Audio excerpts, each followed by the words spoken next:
Hi gang, Studs Kreitzer here. I'd like to take you on a tour of my studio, so let's get going.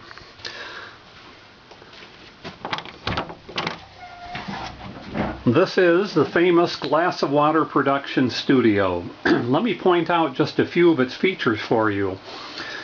I use two separate computers to help with the mix down. The main computer here is a sequencer. I'm running Cakewalk. Over here, the small laptop is acting as a MIDI distributor. I have, in effect, a couple dozen MIDI things going on, and this computer sorts them all out. Over here, we've got a Casio CZ1000, standard equipment, and up here is a CZ100 or 101, I guess they call it, to provide additional sounds. This is actually the keyboard that runs the whole shebang. It's a full 88 keys, standard piano type keyboard. No sounds in it. Instead, it simply provides all of the information to get the sounds from the equipment.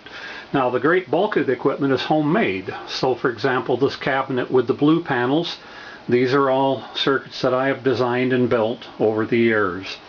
Some of them date back 20 years or so. Likewise over here with the yellow modules, these are some of the newer ones, so as you can see the cabinet isn't full yet. I've written all these up in various books and magazine articles over the years and shared them in other ways as well. Let's see, this is the mixer where all the instruments, the audio from all the instruments comes in, and then eventually it goes to the recorder. This is an 8-track digital recorder, and there is a separate mixer for all of the analog drum synthesizers that I've designed over the years. In fact, what you're looking at here in this particular cabinet are the various drums that I've designed. For example, here's a cymbal, here's a bass drum, and the snare drum, and so forth.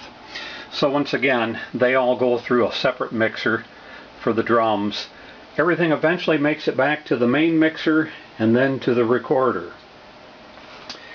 Let's see, what else? All sorts of homemade stuff up here. Here's a homemade metronome I came up with. Wrote a magazine article on that.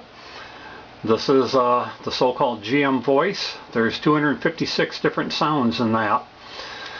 Studio speakers are mounted up and out of the way.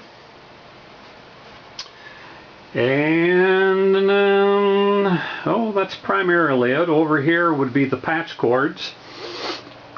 So quite a few patch cords to keep handy.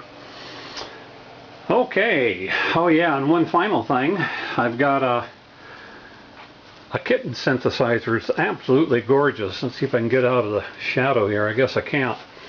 Absolutely gorgeous synthesizer. I haven't found room for it in the studio yet.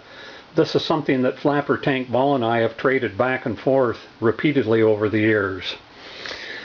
So, let's see what sort of sounds we can get here. I have no idea if this is going to pick up decently, but what I'm going to do here is start the sequencer.